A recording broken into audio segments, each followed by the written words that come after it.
Good evening, everybody. Thank you. It's kind of funny for me to be kind of like sitting in this chair, and it feels very formal. But I want to really thank Rochelle and John for having me here. It's really just like a tremendous honor to be here and to get the chance to speak to all of you. This is New York Buddha Dharma. My name is Harry Einhorn. Just very quickly, I'm a second-generation student of Chögyam Trungpa Rinpoche, mostly through his senior students. I also have studied with other Tibetan teachers, primarily in the Kagyu and Nyingma lineage. And I'm also training. I'm part of a multi-year program to train to become a teacher of Buddhism. So it's great to be here. So there's a few people here who have not meditated before. Who hasn't meditated before? 1, 2, awesome. It's always good to kind of go over the basics. So what we're going to do is we're going to open up with a few simple chants. The reason why we chant is to kind of get us all in the same place by using our voices, invoke a certain atmosphere. The first chant is called the Four Dharmas of Gampopa. The second chant is invoking the gentleman who actually brought Buddhism to Tibet. He was either from Afghanistan or Pakistan, and this is a chant that's used to invoke that energy and kindness and presence. So what we'll do is we'll say the chants, and then I'll give a little bit of meditation instruction.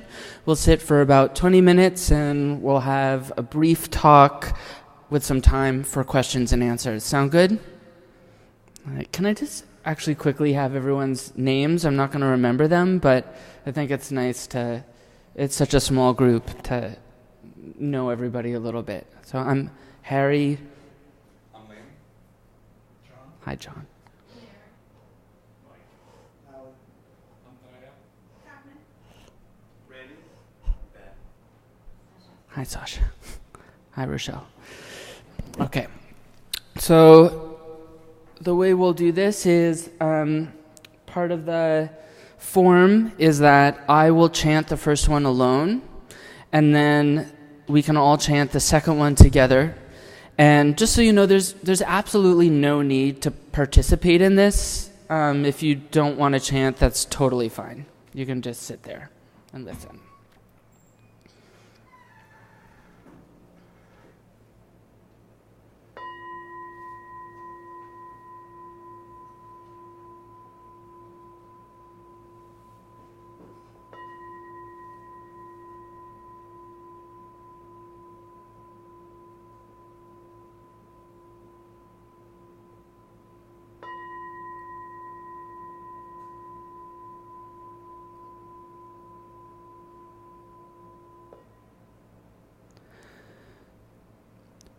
Grant your blessing so that my mind may be one with the Dharma.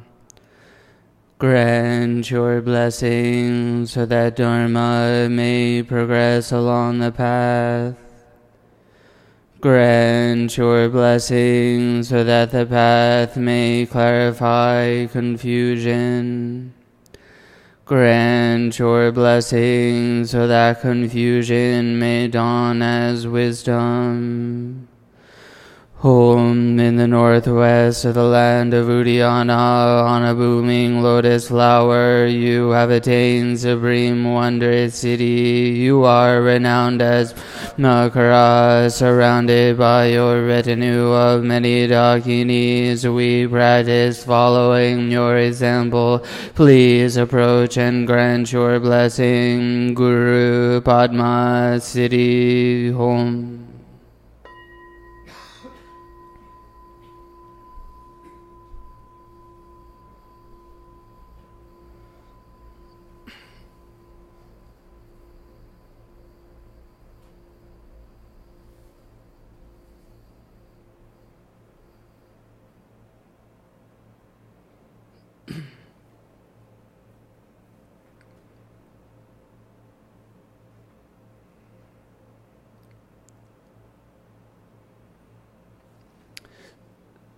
the word meditation at this point, unfortunately, sometimes can be almost meaningless. It's used to describe so many different things. So if somebody says, I meditate, you don't know if that means I'm lying down and listening to ocean sounds, or if I'm doing hours and hours of Zen meditation or yoga. You really don't know what it is. So rather than saying I'm going to teach us meditation, what I'm about to present is a particular technique. And this technique was taught by Chögyam Trungpa Rinpoche as the most important practice that he taught to his students. This was emphasized from beginning all the way to the most advanced students. It's really a foundational practice. It was taught by the Buddha and passed down from teacher to student up until this very day. I've learned this technique both from Rochelle and from John, as well as from other students of Trungpa Rinpoche, so continuing that kind of lineage and passing down from one person to another. So the first thing that we want to pay attention to is our posture. And the most important aspect of our posture is that there's a sense of uprightness in the way that we sit with our back. So you don't want to feel militaristic, where you're kind of too tight, but you also don't really want to be slouching over, because that also kind of affects the way that you're present in the room. So try to find the center of your cushion so that you feel somewhat stable. And if you're sitting in a chair, that's also okay. If you need to lean back on your chair, that's fine. But if you don't need to lean back, it's preferable that you're kind of sitting up. And you can roll your shoulders forwards and let them drop back. So just kind of let them loosely drop back so that there's a wideness to your shoulders. So we have a sense of broadness and openness in our front, as well as a certain strength in our back. Our hands are placed palms down on our knees. And you want to be careful that you're not kind of clutching your knees and perching forward or kind of sitting too far back. So there's a real sense of groundedness. So just settling into your body for a moment.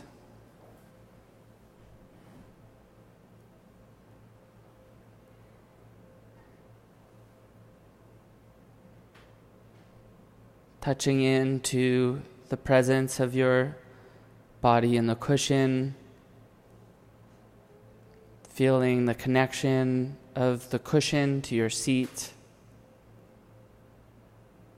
just very simply being here.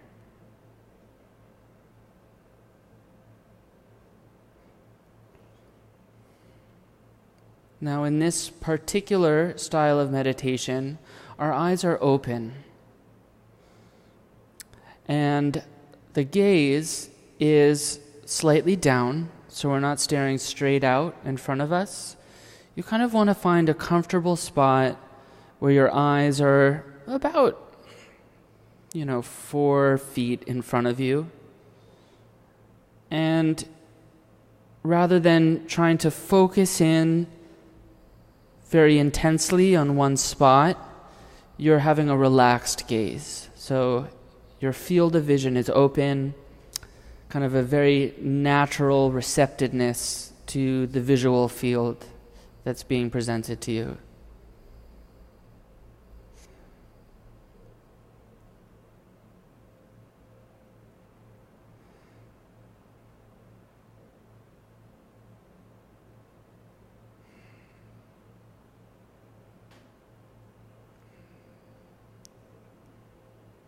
And as we settle into the posture, we begin to place our awareness on the feeling of the breath leaving the body.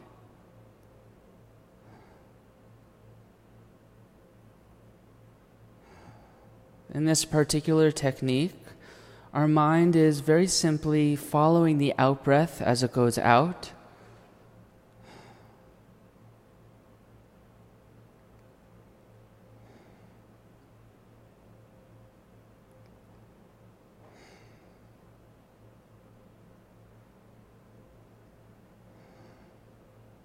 So with a certain sense of precision and gentleness, as your breath leaves the body, your mind, your awareness, attention also goes with that breath. Your out-breath leaving the body, dissolving into space.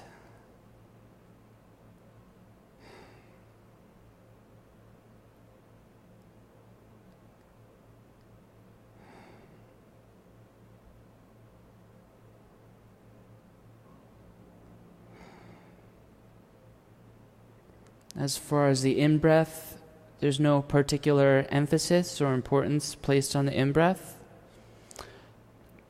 The in-breath happens naturally.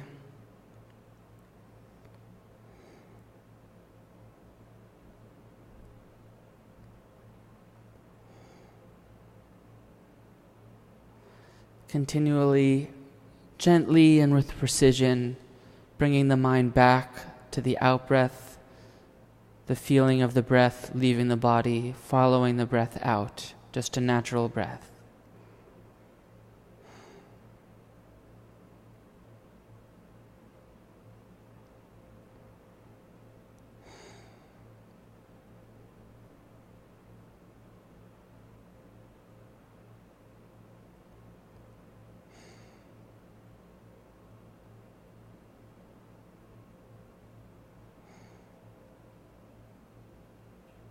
And as thoughts arise, no matter what kind of thoughts they are, good thoughts, bad thoughts, whether your mind is very active, whether you're feeling dull, unclear, agitated, it's okay.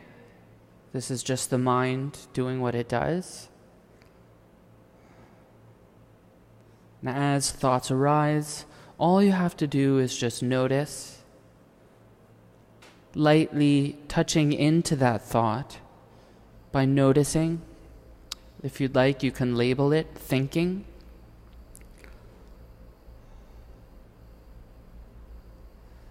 Once you've simply labeled that thought thinking, you gently return to the out-breath, keeping the eyes open, not blocking anything out.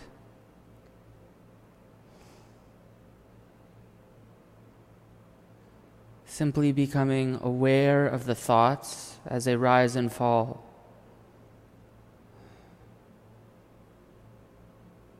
And coming back to the breath as it leaves the body.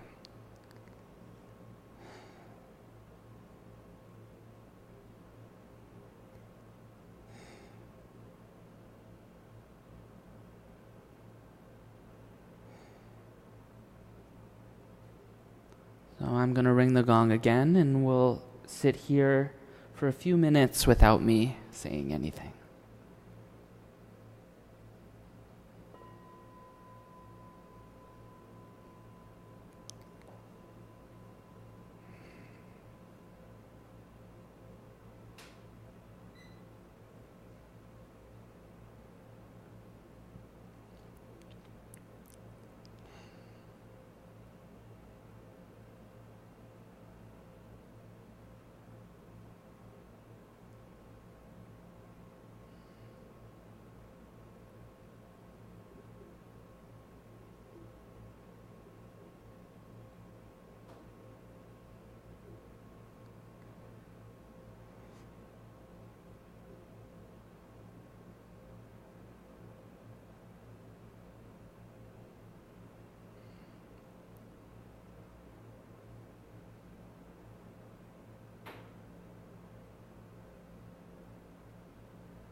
I was listening to a talk the other day by someone named Dzongtsar Khyentse Rinpoche.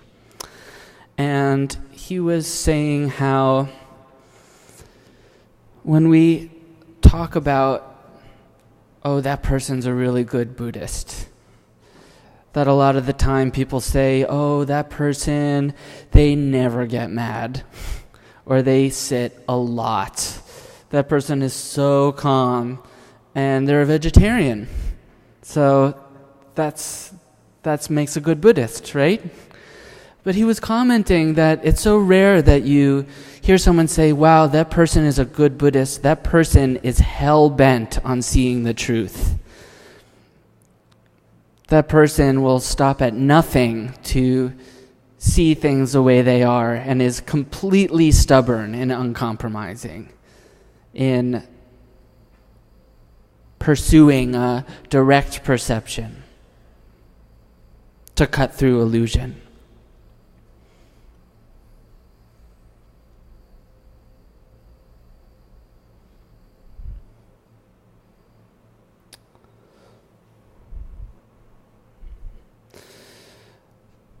The Buddha taught a way of seeing things the way they are and experiencing things the way they are.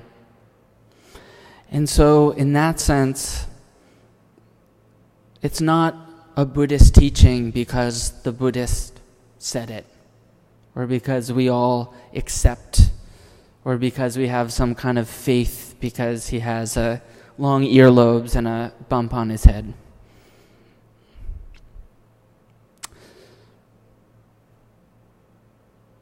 The main issue, according to the Buddha, was that we are going through our lives with a mistaken perception. We're interacting with things in the way that they appear rather than the way that they really are. And that this is the cause of a lot of confusion and a lot of discomfort, a lot of irritation, and a lot of suffering. And according to the Buddha, there are 4 basic mistakes that people make all the time. And those are, number 1, we see impermanent things as being permanent. So basically, we think that situations are going to last. That's number 1. Number 2 is that we think that situations that are going to cause us suffering actually cause us bliss. So we have a mistaken idea of what brings us happiness and what brings us suffering. Number 3 is that we think that there is a self when there is no self. And number 4 is that we think that we own things, that we can own something external to ourselves, that there is a me and so there's a mine, but actually we can't and we don't in reality. So obviously each one of those is a very vast topic and a lot of thought, a lot of teaching, a lot of debate has gone into really looking into what do each of these mean? What is the implication of this? But this evening we are going to focus on the 3rd one, which is pretty fundamental to Buddhism, which is this idea that we think that there is a self when actually there is no self. So what does that mean? Now, a lot of people, when they first hear that, they think, okay, no self, that means we're looking for some kind of annihilation, right? That there shouldn't be any experience or that my very existence is problematic. So that's not quite what Buddhism is saying. What we're saying is that we're having a mistaken perception. we're making a lot of assumptions that things are a certain way, when in fact, if you look at them, it's actually not that hard to see that they're not quite the way that they appear.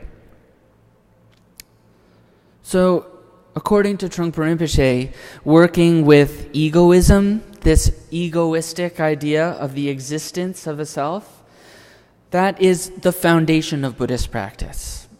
That's who we are, that's what we're working with. Has anybody here transcended all sense of self? No? Okay, good. So we can have a conversation. John? No.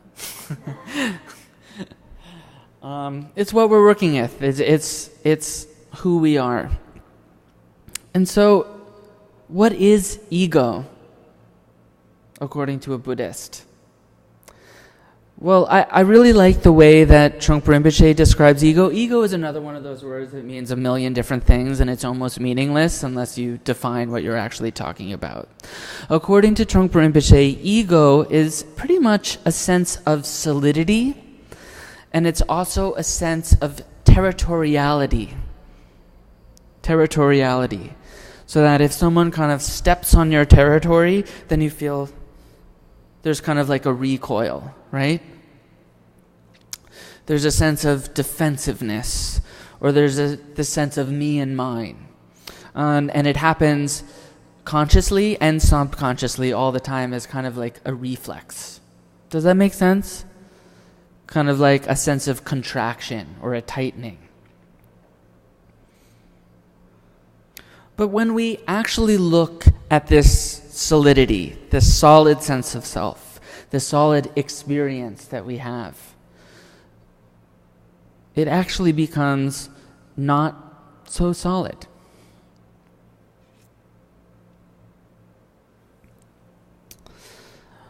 Momentariness. What's a moment? Does anyone want to take a stab at telling me what a moment is? Anyone? What's a moment? A moment could be a time. Like in experience, I think how we use it is just like one perception. Like we have a certain idea of what fits in one moment, one perception of little one. Mm-hmm. We have one perception. We have one perception. It has something to do with time, and little. Yeah, that it's very small. Does anyone want to add to that? What's a moment? It's such a big thing, right? Be in the moment. Like, what's a moment? A concept, right? It's a label that we put on something, right? It's a fabrication, depending on how you understand it, right? Be in the moment. There's this whole thing of be in the moment. What the hell is a moment? According to one certain school of Buddhists, take this or leave it, a moment is actually defined as 1/64th of a finger snap. It's kind of funny, right? What does that mean? What they said is that this moment that they describe is the smallest unit of consciousness. 1/64th of a finger snap. Doesn't matter. The point is that there's a lot of them and they go by very, very quickly. So quickly that we have a hard time perceiving them. In fact, we can't perceive them, right?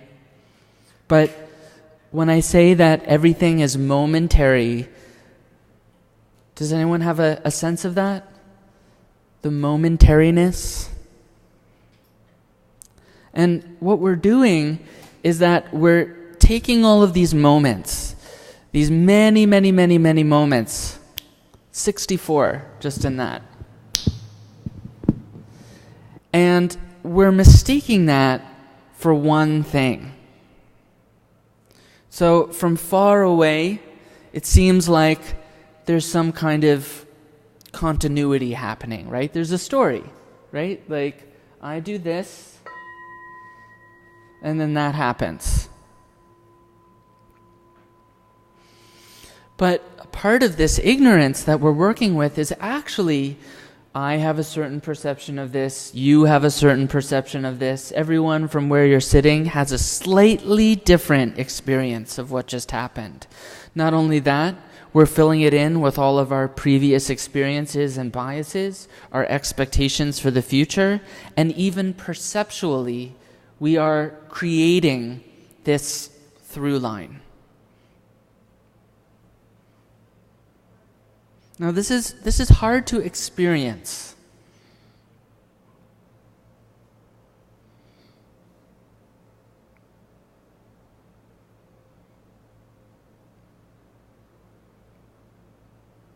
But can we kind of accept this momentariness idea?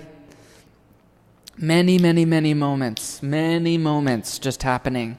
And not only just one moment, each moment also has an arising, abiding, and going away, overlapping. And one kind of fundamental Buddhist teaching or presentation or idea is that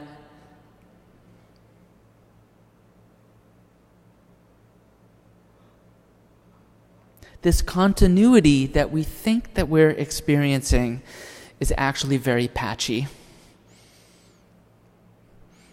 Have you experienced patchiness and uncertainty in your life? Yes? No? Who's experienced patchiness in their life? Uncertainty. Patchy, it's kind of like, it's like if you hold up a sheet from far away, it looks like it's just one sheet. But then if you come up closer, there's patches, right? That it's actually many different things that have been kind of sewn together. And our mind, our ego, does not like that. We do not like that patchiness. And so what we tend to do is we tend to try to maintain ourselves. Well, I'm sitting in this chair, so I must be an important person. I go out into the street and nobody gives a shit. If I carry that with me, is that reality?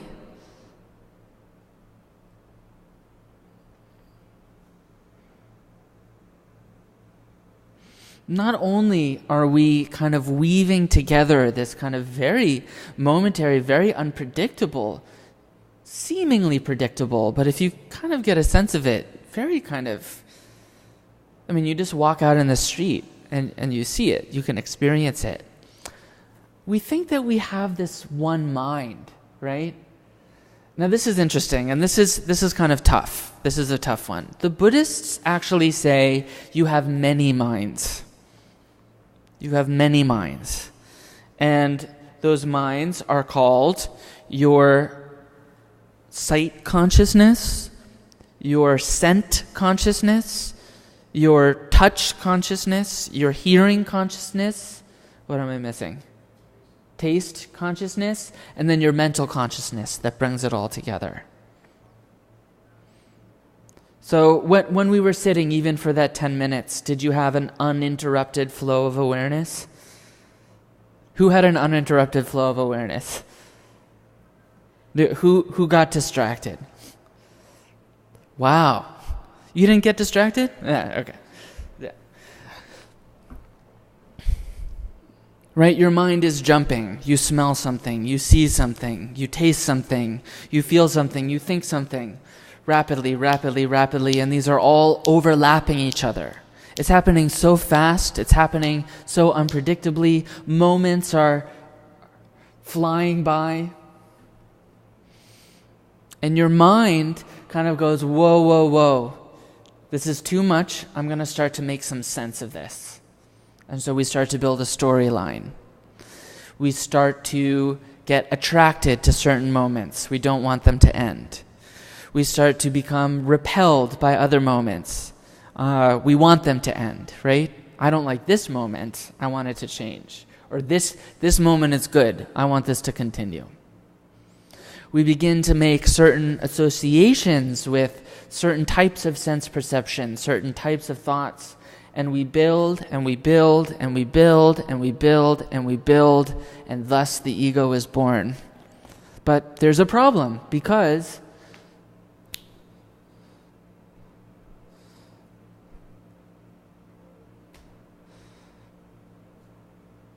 what's it based on? It's based on a momentary experience that is no longer here.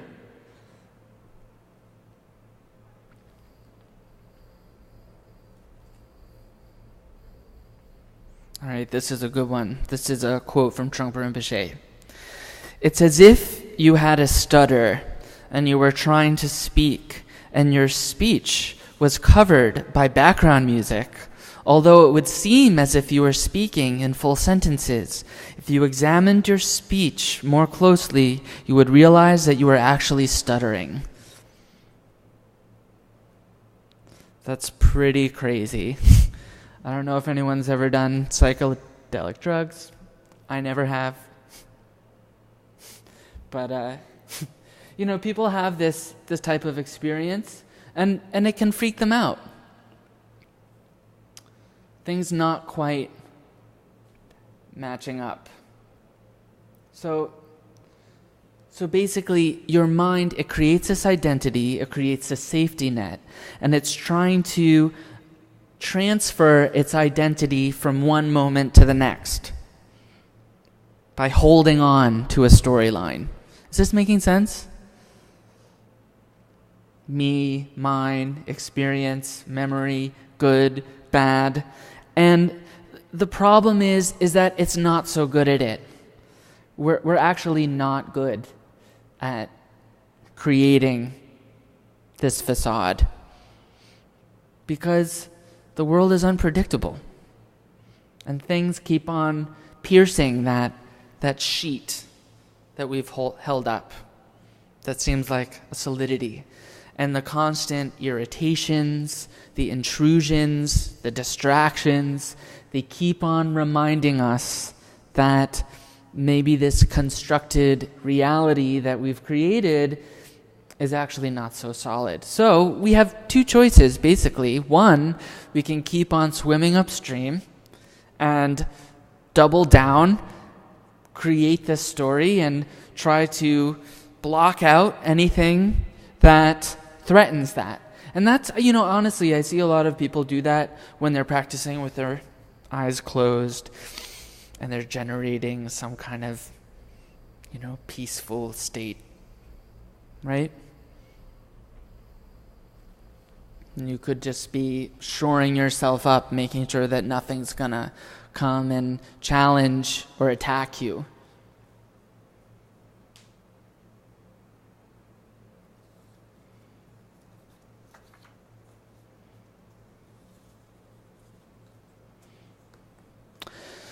And it's actually through these small moments, it's very, very small moments of, oh, I like that moment, or I don't like that moment.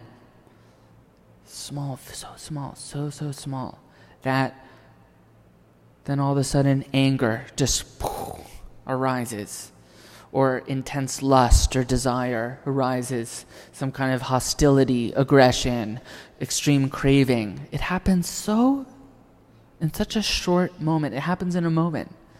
But then, what happens? You're overtaken. We wind up acting like fools, or, doing something we regret. And the whole cycle just keeps on repeating itself.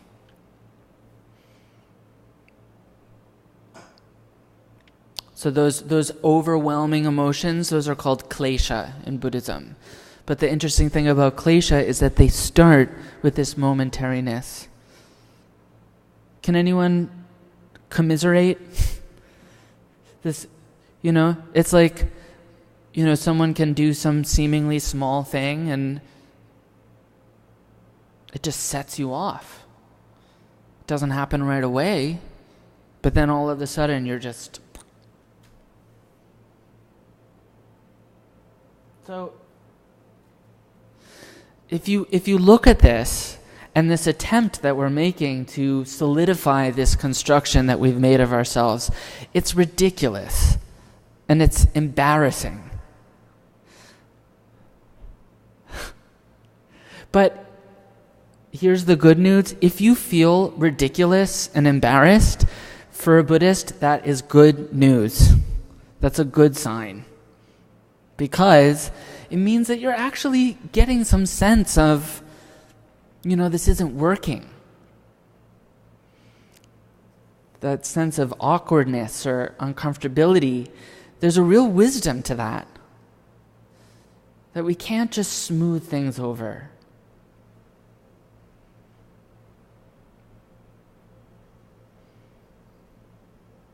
So one of the ways that we can begin to work with this is through the practice of meditation. And so you can meditate and try to block everything out and make things more kind of comfortable for yourself. That's a very available option. There's another approach to meditation, which is basically that you're basically dealing with what's going on. You're being brave enough to sit with this awkwardness, the irritableness, uncomfortable, kind of jagged, patchy moments.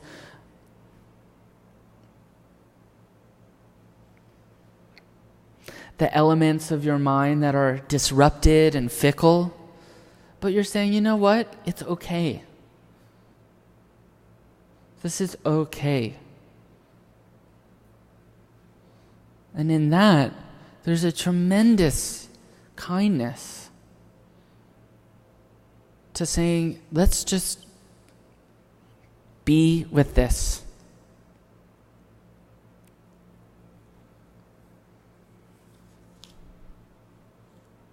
Rather than jumping away, rather than creating more territory, rather than filling it up with,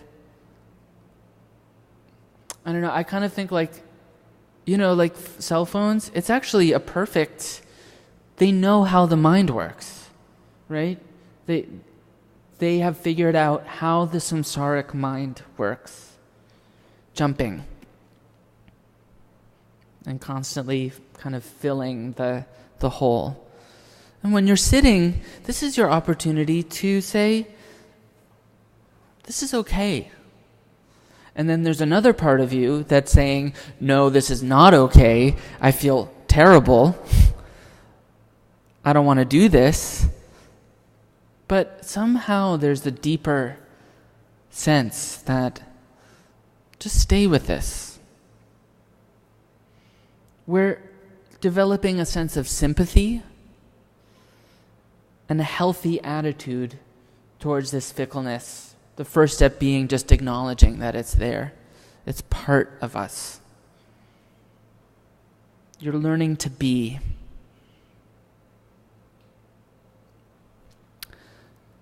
Now, as you continue to meditate, This is not actually maybe too good of a plug for extended meditation, but you begin to touch into a sense of hollowness. Hollowness. This is Trungpa Rinpoche's words. You don't wear solid clothes, but clothes made out of feathers, and everything falls apart when you begin to ruffle.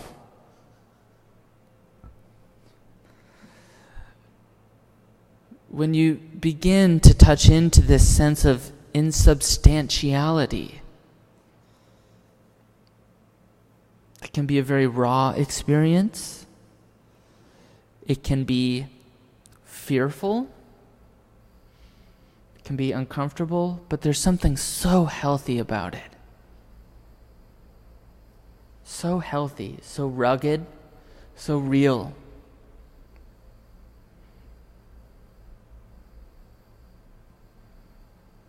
And according to the Buddhist teaching, this is actually how we begin to ease our psychological pain. Not by running away, but by being with this insubstantial existence. Insubstantial existence. And they're constantly going together.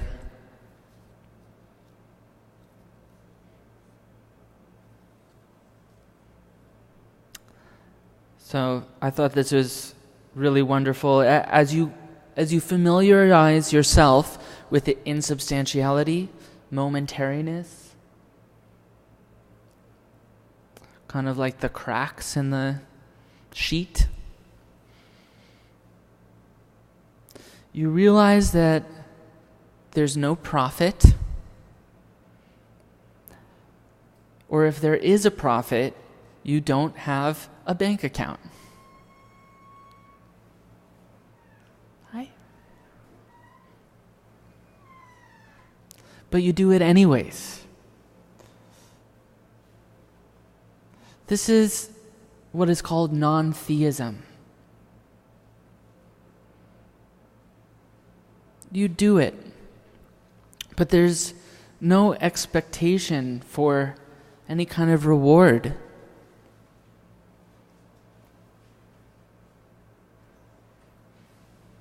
As we continue to practice, our various neuroses come up, sometimes extremely colorfully.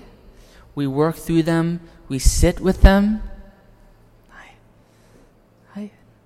And by just being there, we actually begin to go back to that momentary seed, to its very root.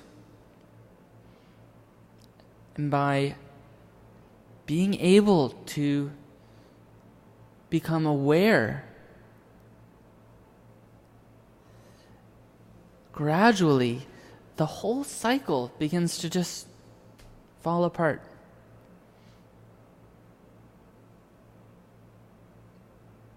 On its own.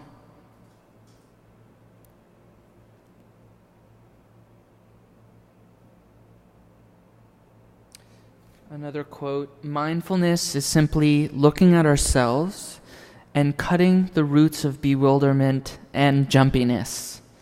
It's fully being there.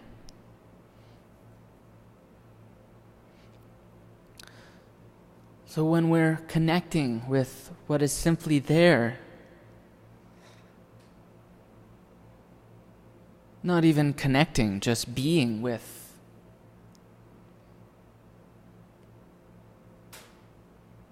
we begin to taste liberation. We begin to sense that it's actually possible to step out of the cycle, that it's natural, that it's healthy, and very real.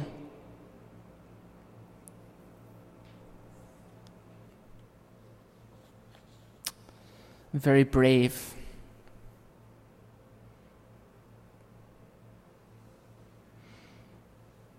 So, as we continue to practice, we become at the same time very precise, very sharp, and very soft.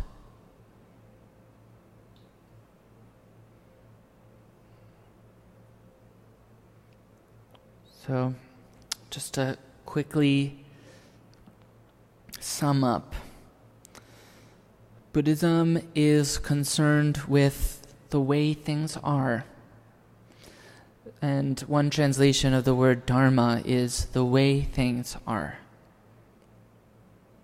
And so Buddha Dharma is actually, could be translated as waking up to the way things are. Buddha Dharma.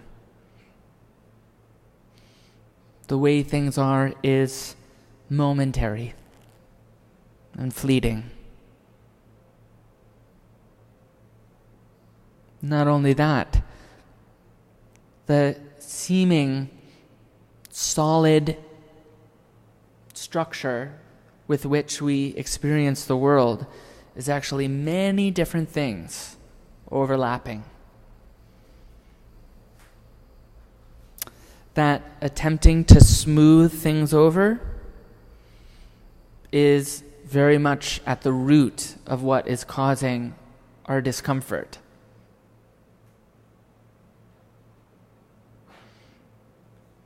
The way to work with that, one of the ways to work with that, is through the practice of meditation. I'm also going to put in a plug for study, because what study does is it actually gives you confidence and gives you a certain sense of direction, that when you're sitting down you have a sense of what am I doing and why. But being able to be with things as they are rather than running away. And once you realize that there's no particular gain, but you do it anyways because it's so real, you've begun to step on the path of non-theism. I think we have time for a few questions, if anyone wants to ask any questions.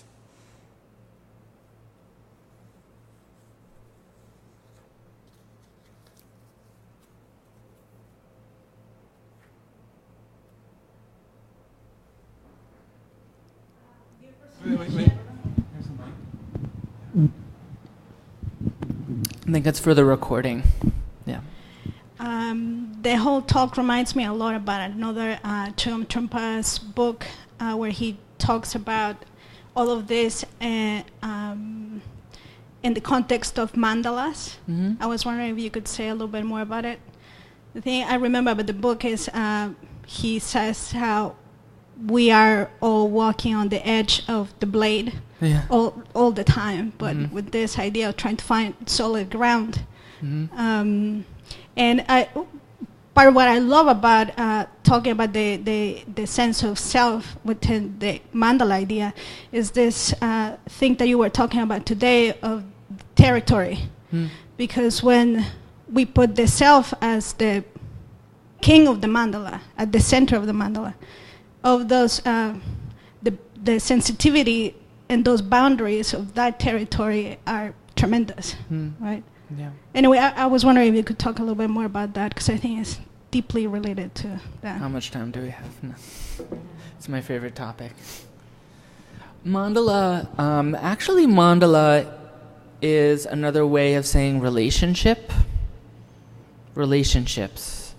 That no matter where you are, you're in constant communication with your world. You're in communication with the elements. You're in communication with your sense perceptions. There's a back and forth between you and other beings. And meanwhile, all these other beings are also overlapping with you in their own mandalas. So it's basically a way of, it's actually kind of saying the same thing. It's a way of presenting consciousness in a certain way, ordering it in a certain way. But essentially what it comes down to, again, is you and your world. You and your world, and it very much is up to you how you perceive your world.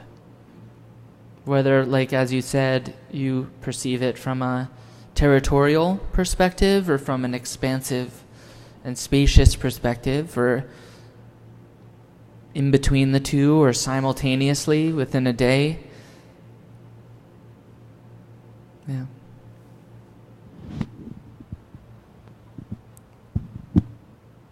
Thanks for your talk tonight.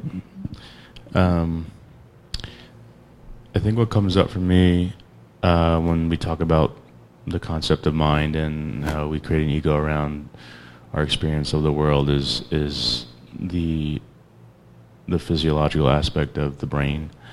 From what I understand, the brain when we're born is just like completely open to new information, and as we grow and we internalize information, we start creating these pathways, and some parts of them just die off, and we have these synapses. And I'm always fascinated at how our conditioning informs those synapses and the choices we make or the way we perceive things. And I guess my question for you or anyone else here is how meditation can affect neuroplasticity in terms of, you know, seeing the world in a different way or seeing ideas like the ego and changing.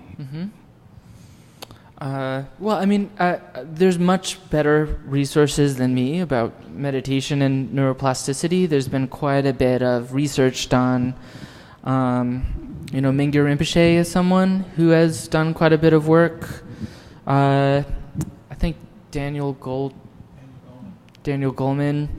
University of Wisconsin, they've done quite a bit of work there. But this is actually an interesting one, and I was studying this a bit just in the last couple months, that we would call, from a Buddhist perspective, the idea of the consciousness arising out of the brain as being a materialist perspective. That the brain is the base of consciousness, right? And Buddhism doesn't necessarily say that. It doesn't say that the body is completely removed from consciousness. It also doesn't say that there's some kind of like woo-woo in the sky that's kind of beaming something down. But we have to be aware that consciousness arising out of the physical brain is an assumption that has been made by Western science that actually has not been proven.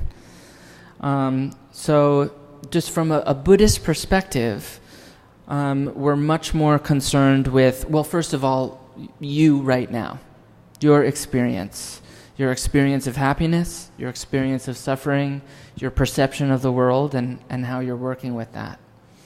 At the same time, we're not limiting ourselves necessarily to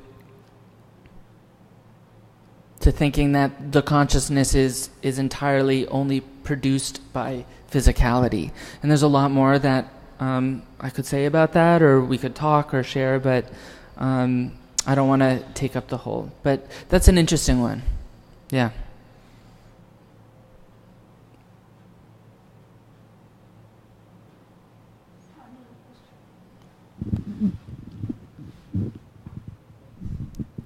At the beginning of the talk, you touched on something that seems to be of great importance, which is the misconceptions of meditation and these days in the whole mindfulness thing, or there are all sorts of kinds of meditation out there. What would you say is the main difference, or the thing that identifies a Buddhist meditation? What is like the crucial thing, the difference between that and any other kind of meditation? I actually have an answer for that. Yeah. It's practice, conduct. View, practice, conduct, and result. View, practice, conduct, and result. And by the way, I don't want to seem like I'm ragging on meditation or on mindfulness movement or other types of practice, but the classical answer, well, basically the view has to be non-dual. The meditation this is interesting, has to be working against the pinnacle of samsara. So there's this thing called sitse. There's a lot of kind of writing, and you know, this is coming from Indian culture where it's like people were doing a lot of meditation and talking about it and debating it.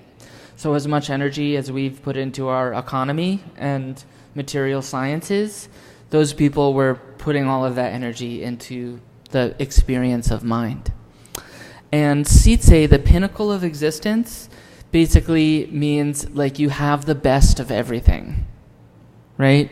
It's like you are not suffering anymore. You know, you're perfectly healthy. You can read minds. It's like the best possible situation you can think of. You might not even, you feel total bliss.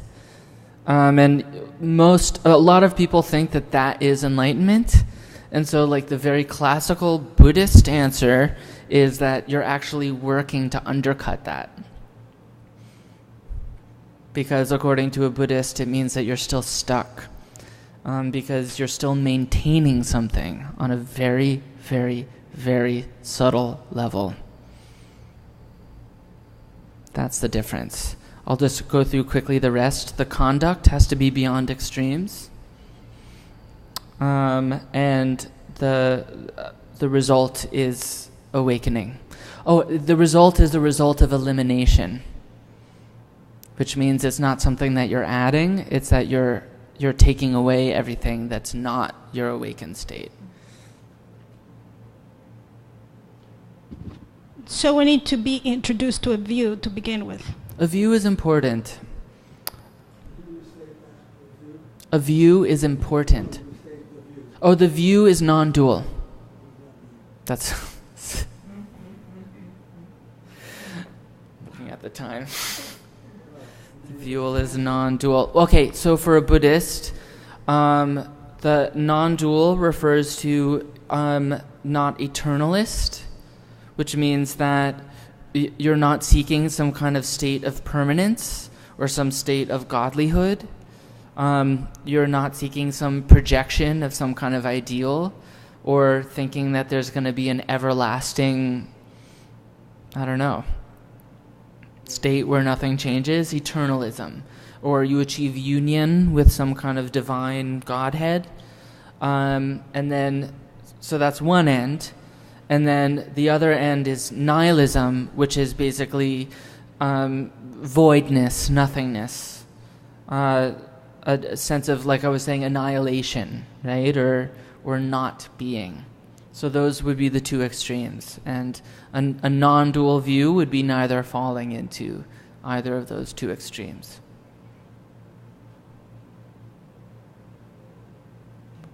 Rochelle?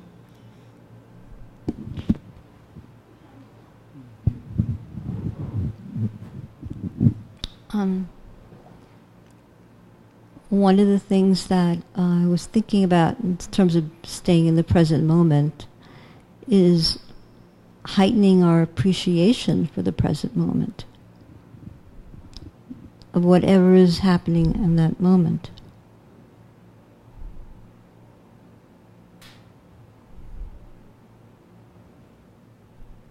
Yeah.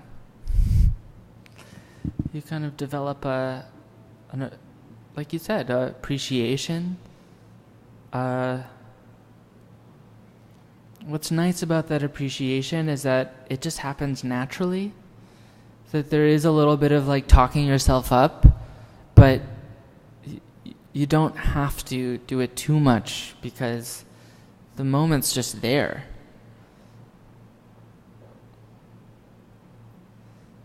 Just being with what is.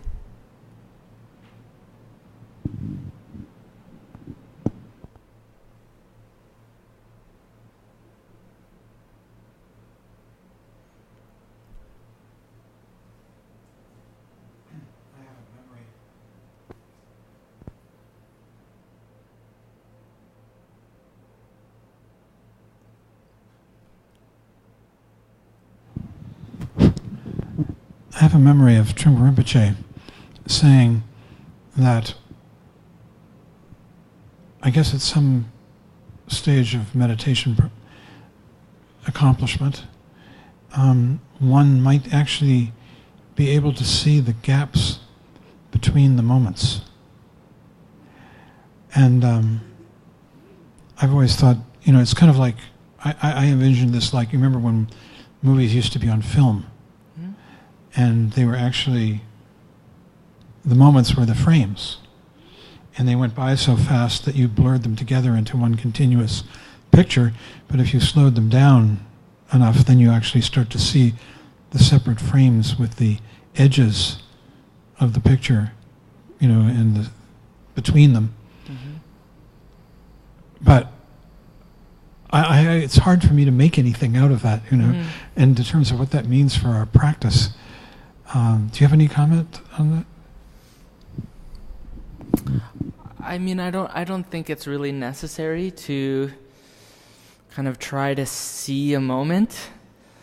I think it's more so just, well, there's these, I meant to actually mention this, there's these 3 levels: hearing, contemplating, and familiarizing or meditating.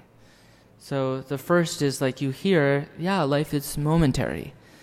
And then you kind of contemplate, is this true? Is there something that's not momentary? You can kind of try to disprove it in a way, really chew on it.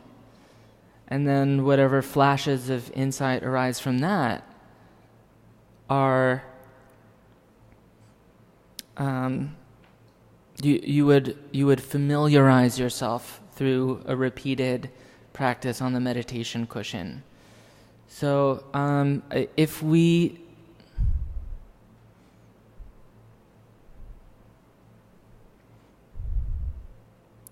it's interesting, we kind of see the gap all the time, but we dismiss it. But I would be wary to kind of tell someone that should be some kind of aim, is to experience that. I think it's much more important to relax and be kind. Yeah. Thank you. Thank you, John. Yeah. Any? I guess when you talked about at the very beginning of the talk about developing, how did you put it, passion to achieve enlightenment or to achieve something, understanding, and certainly, here's a contradictory statement. I would really love to understand egolessness, the fact that I don't exist, because, it's such a source of suffering, isn't it? For me anyhow, carrying around this important I with its passions and its hatreds and all of that stuff. And so I'm listening, and I read the 6th chapter, and I'm looking for the way out, of belief in ego. So that's all.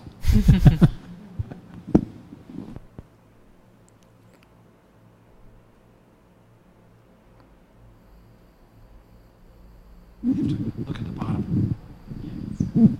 Hello? Yes, it struck me that what you said before about relax and be kind is another wonderful description of Buddhism, of the Buddhist teachings.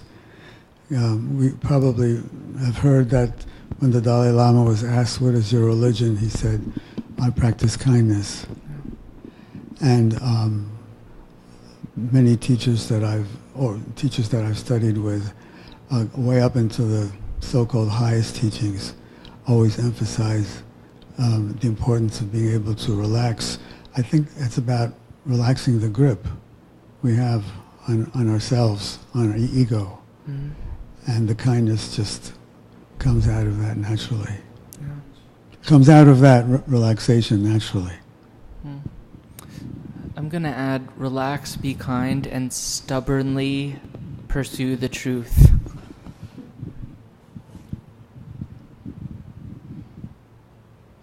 Which cannot be pursued by the exercises of our egotistical self, right? So I was thinking that our teacher says that one of the simplest but most profound instruction that he ever received from Trungpa Rinpoche was he always told him, the best thing is to know that you don't have to do anything. Yeah. And if I would have to resume the instructions in 3 parts, that would be openness, openness, openness. Mm-hmm. Which reminds me a lot about a teaching that Rochelle gave a few weeks or a few months now ago, when very preciously she said that too, right? Like basically a way to mix it or to to be in awareness is just being relaxed, open, and spacious. Mm-hmm. I think it's a very simple but profound instruction. Mm-hmm. Can you tell Harry who your teacher is that you're referring to? Our teacher is Rinpoche Shikpo. He's well, I guess you know him. Yeah, cool. Rinpoche Shikpo. I want to Shikpo. talk to you about that later. His Western name is Michael Bookham, and he was a very, very early student of Chögyam. Cool. Yeah. So, yeah, I guess I don't want to keep it going for too long, unless somebody else has another question. I guess I wanted to do a little bit of two plugs. One plug is for study, because what that does is open, and then when you kind of fall off the awareness bandwagon, the study is actually what helps you, give you the confidence to kind of come back, and the precision to really know what you're doing, and why. Otherwise, things can become a little murky. And Rinpoche Shikpo is a great scholar, I think. Trungpa Rinpoche was a scholar. So what that is, while the main practice is the experience of wisdom, the study is what gives you the support. And I kind of like to say it helps get you to the edge of the cliff and the confidence to jump. It's not going to do it for you, but I found it really helpful in the last couple of years to go a bit deeper, especially into root yana, Shravaka yana. It's what we're calling Hinayana now. It's what I've been told to call Hinayana now. The Shravaka yana and Mahayana teachings. Really helpful. And what else did I want to say? I'm giving a tour at the Rubin Museum on Friday, June, second Friday in June. I'm just checking my calendar. Friday, June 7th. So if anyone's interested in, at 7 o'clock. And we're going to be using artwork to go deeper into Buddhist teaching. So I'll have a sign up for that, and I can let you all know about that later. But thank you all so very much.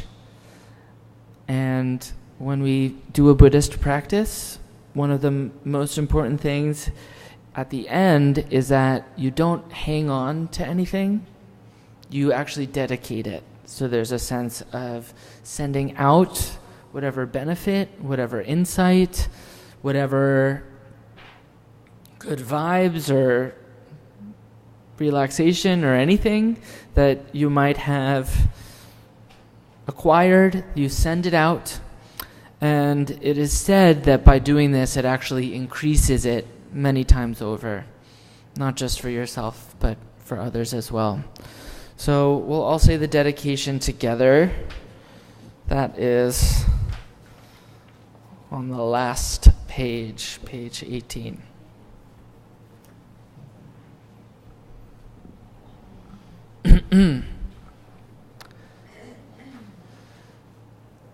By this merit may all attain omniscience, may it defeat the enemy wrongdoing from the stormy waves of birth, old age, sickness, and death.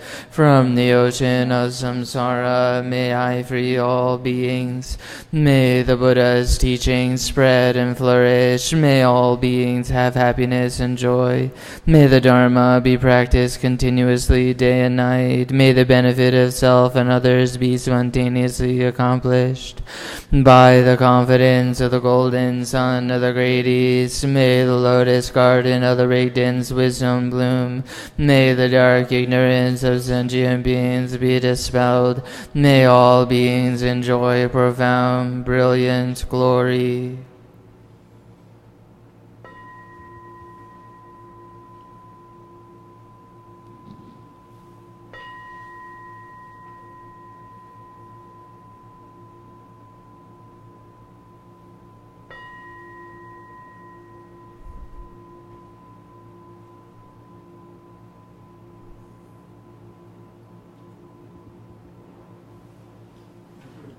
Thank you.